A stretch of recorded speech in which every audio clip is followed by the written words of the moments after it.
Hey everybody, welcome back to Record-ology. Okay, today I've got a very special record to share with you. This was actually brought up to me when I purchased this record. One of you guys noticed what we had here in our hands, something very, very special. Now, at first glance, you may be saying, yes, this is the ultimate Guy record. This is a Railroad Sounds, which, by the way, the art on this is fantastic. Somebody that knows the balance of complementing and contrasting colors, the weight of laying out an image, vectors, all that good stuff. But what makes this record special is something different, something unique beyond just what we have in front of us. I'll tell you about that in just a minute. First, let's take a look at the record itself. Just from an artistic standpoint, it's study in stereophonic high fidelity sound. The top there we have AF stereo disc, AFSD 5843, audio fidelity, a study in fidelity sound and high fidelity sound, railroad sounds, steam and diesel, sounds of a vanishing era. Now, the other railroad record that we played not too long ago, I was going to grab that, forgot to do it, was mostly UK steam, which is cool and more unique, I guess, because, this is like homegrown steam. I'm going to scoot the camera over just a little bit, by the way. Sometimes the edge of this tripod gets in the shot a little bit, or the mount, I should say. It's actually a mount for a big, heavy camera rig, but it also works good to hold this camera. So I had to put it in a certain position, otherwise you get this little black bar over here, right about there, which drives me nuts. So if that's ever there, I apologize. Anyway, so what was I saying? Yeah, this is, it's train sounds. So let's look on the back. Railroad sounds, steam and diesel. What I think is really cool about this record, two things. One, the uniqueness, we're going to talk about in a second. Number two, it's one of those records that goes into excruciating detail about the recording techniques. It talks about the Ampex 350-2 recorder with special electronic circuitry using Altec Electro Voice, RCA, and Telefunken microphones. The masters were cut with an automatic Scully record lathe mounting a Westrex 45 cutter. I think that's cool. I mean, I know that's super geeky, whatever, say what you will, but I love knowing that stuff. I always watch the behind the scenes stuff, first. So I love seeing or reading or learning about how stuff was done. Now, let's talk about what makes this record so unique. First of all, it's in the cover, at least, is in fantastic condition. As you can see, the color is very, very vibrant. Full color image right there. We got a big steam locomotive, as you can see there. And then on the back here, if you look down at the bottom, take a look at the very bottom, specifically over here. Printed in the USA, copyright 1958. This is a stereo record. I was trying to say record in that sense. It just wasn't working. This is a stereo record from 1958, which is very, very early. And somebody told me that this, in fact, was the second stereo record ever released. And the first, apparently, was also released by these guys, Audio Fidelity, just 1 year prior in 1957. Audio Fidelity Records produced and released the world's first stereophonic high-fidelity record, stereo disc. Apparently that term didn't take off. In November of 1957. And again, this is 1958. So that's pretty amazing. It looks like this literally is the second stereo record ever made. And this is an era when people were really enamored with the idea of stereophonic high fidelity sound. The records up to that point were largely, all monaural, single channel, not necessarily lo-fi or low fidelity, but they didn't, really have that bright, sharp, crisp sound that we associate with high fidelity to this day.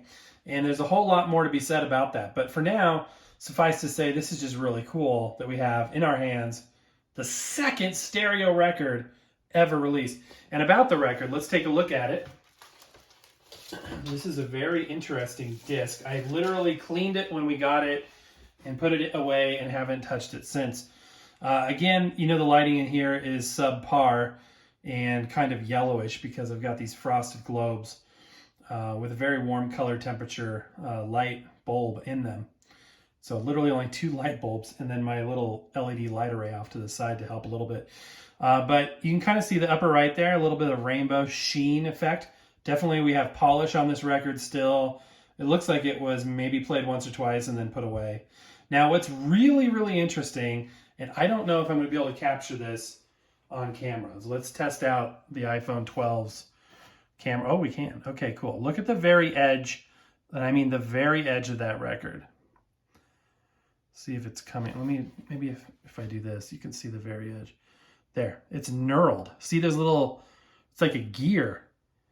There's actually like this little indentation all the way along the edge, like a knurled, grippy edge, almost like a gear, which is really weird, but it makes it really nice to handle. It gives you something solid to hold on to. It's not really sharp, but very, very interesting. Okay, let's go ahead and play the darn record. Today we're going to be listening on the LP7 because I wanted to change things up a bit. We've been using the LP3 so much, and I don't want to neglect its big brother here, the LP7. This is an incredible turntable, you guys. We've reviewed it. If you want to check that out, please do so. Belt-driven turntable. You know, it's just, you know, phenomenal turntable. I'm not going to get into all the details on that. By the way, I did buy Christmas lights. I'm thinking of somehow adding Christmas lights to this room. I'm not sure how I want to do it behind the desk and kind of give that backglow effect that we got going on with the other ones, or maybe up in the upper edges of the room. I'm not sure. And I'm not sure what that's going to do to the already tricky color temperature.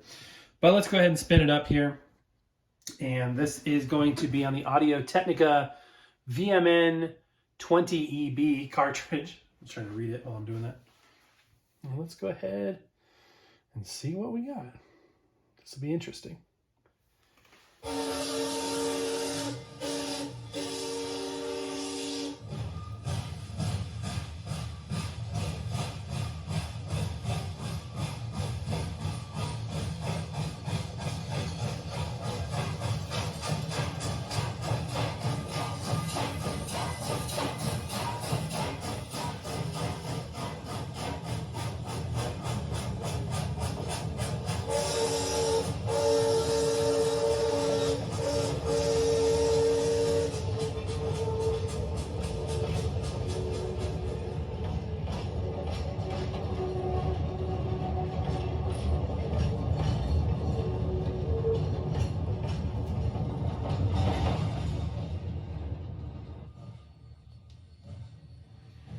And there's something on the back here written about the great effort that has gone into creating that stereophonic, spacious effect. And it truly is amazing. Let me try and zoom out a little bit here.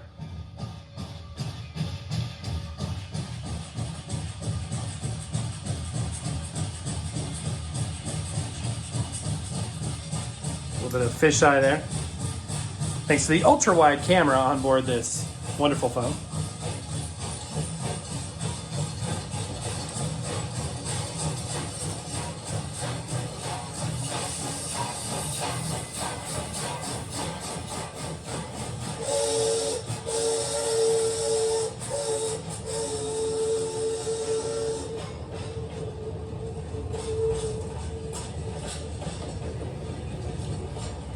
We are listening on the Crosley S100 speakers as the bottom pair.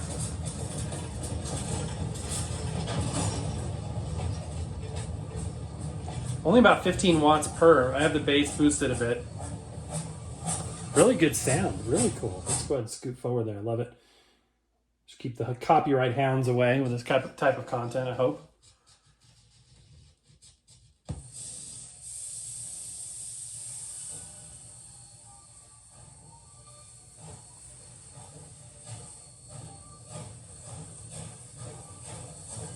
Love the sound of a steam engine.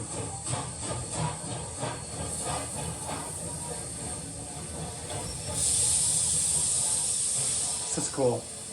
I hope you guys are getting that stereo effect. You can really hear that, you know, you can hear that it's stereo. Which, you know, to us these days, you assume it. I mean, stuff isn't even labeled as stereo anymore because it's just such a, You know, oh yeah, of course it's stereo. You know, that was a big deal back then. Stereo, you know what I mean? Just when color TV came out, color television. We take all these things for granted nowadays. Let's go ahead and drop our stylus here, somewhere on this record, or on this side.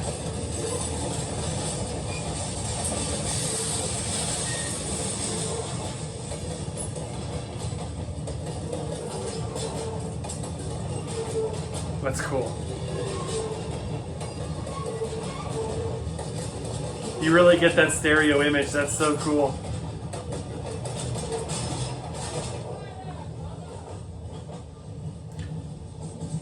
I'm really glad that we got this camera with the stereo mic so we can, you know, finally experience that stereo effect together.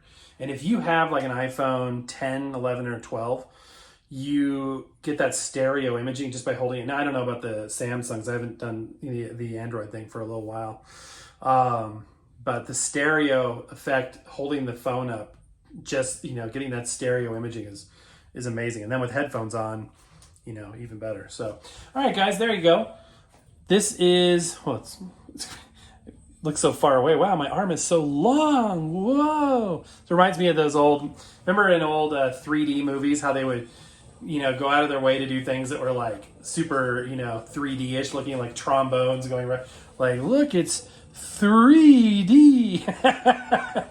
But anyway, this is on the, you'll notice, it's kind of interesting here, totally off topic. But you'll see as I zoom in, once I get to about here, you'll see a little blip.